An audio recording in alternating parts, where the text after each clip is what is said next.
We live in an age where vintage is just a marketing adjective, but this isn't new.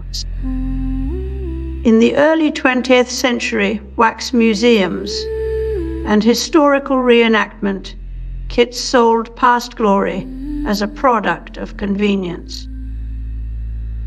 A cracked teacup on display next to a Civil War diorama isn't there for accuracy.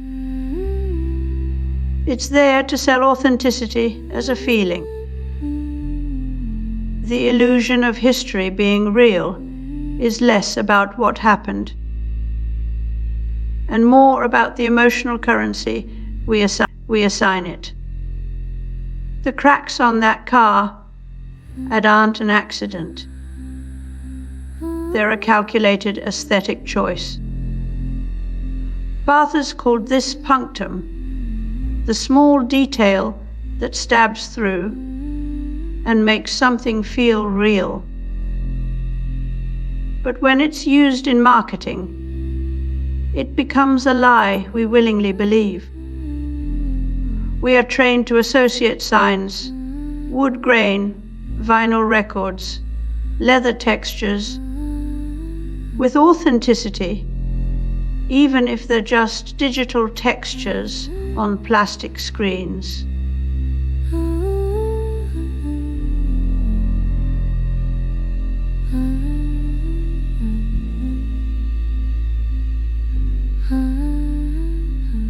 The earliest computers were not machines, but methods. Mechanical ingenuity like Babbage's analytic engine laid conceptual groundwork. The Industrial Revolution didn't just reshape factories. It rewired how we saw history itself. Progress needed a story, and what better plot than to say that everything before was primitive. This wasn't about discovery, it was curation. We started picking which parts of the past made for good cover art on our new futures. The voice you just heard is from an IBM promotional reel from the late 50s. It's full of words like e-tradition and evolution, which feels a little disingenuous when your main product is replacing human clerks with punch cards. What we hear in this voice confirms the deep desire to make technology feel grounded in human tradition, even when it's not.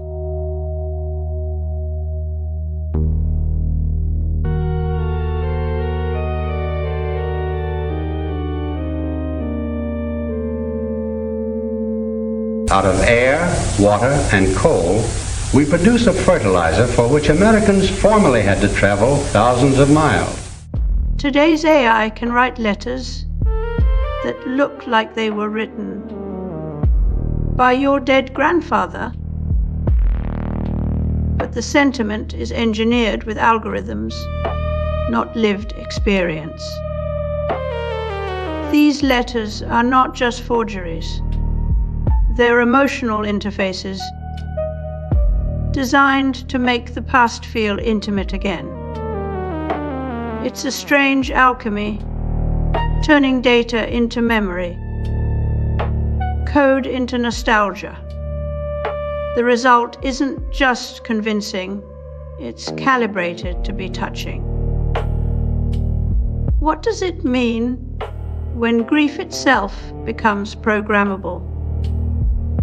We don't just remember our dead anymore. The Pope addressed AI and warned of its power to distort truth. What he didn't say is that AI isn't just distorting reality. It's retraining our perception of what feels real. Instagram filters don't just make photos prettier. They make them trustworthy. by simulating the aesthetic of film decay. The past is no longer a record. It's a feature designed to calm and reassure us in a world of infinite possibility. Nostalgia becomes not memory but marketing. Every faded filter is a carefully crafted lie wrapped, as Roland Barthes once argued. Photography carried a stigma of reality. Its mechanical truth made it irreplaceable. But deepfakes and mid-journey art are now eroding that last line of defense between simulation and experience.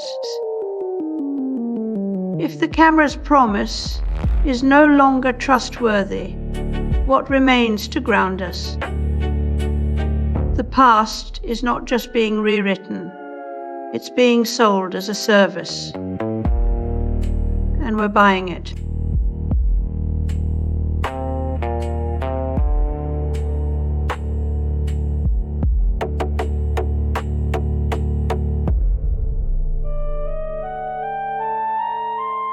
What happens when history is no longer a story, but software updated with every user preference and political whim?